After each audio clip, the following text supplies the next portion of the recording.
we meet to celebrate the birthday of America. The coming of a new life always excites our interest, although we know in the case of the individual that it's been an infinite repetition reaching back beyond our vision. That only makes it the more wonderful. But how our interest and wonder increase when we behold the miracle of the birth of a new nation. It is to pay our tribute of reverence and respect to those who participated in such a mighty event that we annually observe the 4th day of July.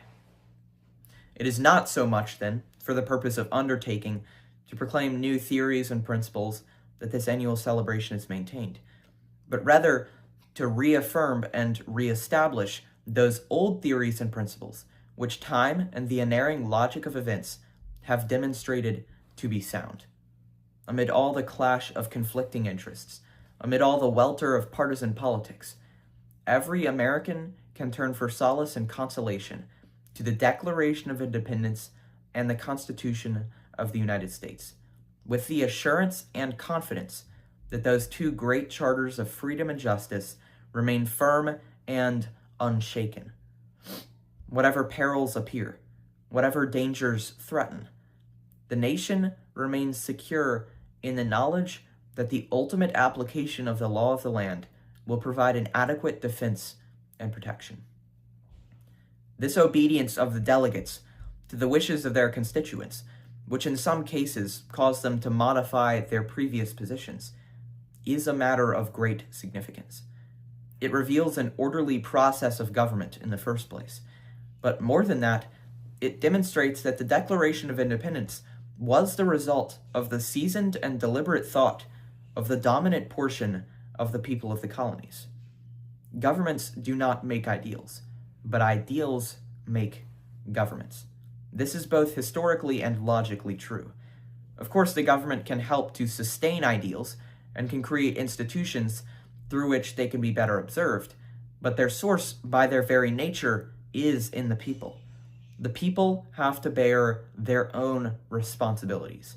There is no method by which that burden can be shifted to the government. It is not the enactment, but the observance of laws that creates the character of a nation. About the Declaration, there's a finality that is exceedingly restful.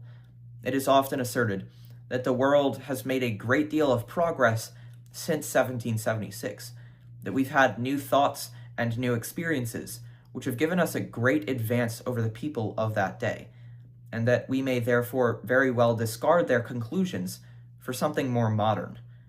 But that reasoning cannot be applied to this great charter. If all men are created equal, that is final. If they are endowed with inalienable rights, that is final.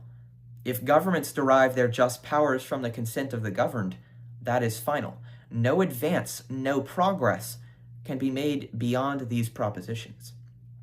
If anyone wishes to deny their truth of their soundness, the only direction in which he can proceed historically is not forward, but backward, toward the time where there was no equality, no rights of the individual, no rule of the people.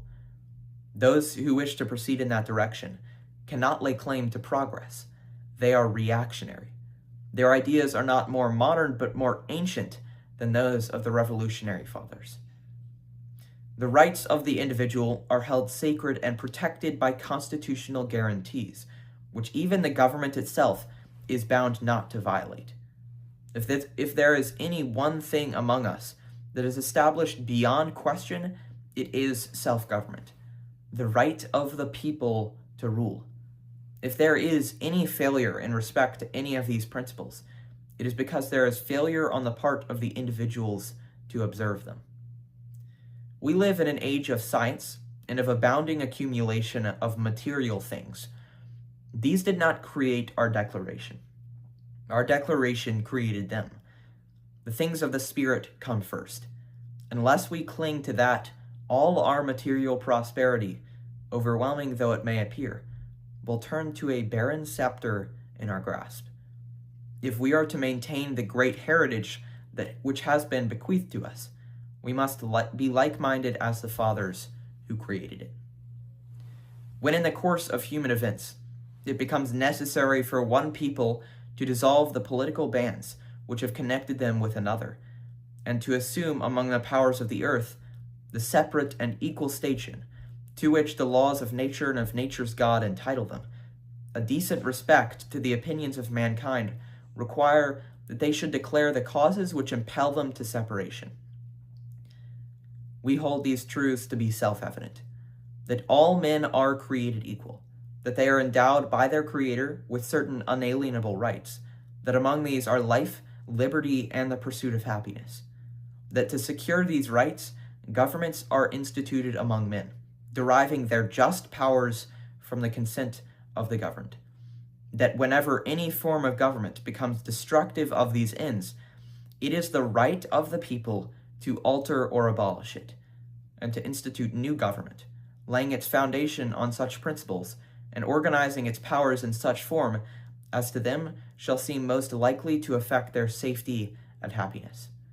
Prudence, indeed, will dictate that governments long established should not be changed for light and transient causes, and accordingly, all experience has shown that mankind are more disposed to suffer where evils are sufferable, than to right themselves by abolishing the forms to which they are accustomed. But when a long train of abuses and usurpations, pursuing invariably the same object, evinces a design to reduce them under absolute despotism, it is their right, it is their duty, to throw off such government, and to provide new guards for their future safety.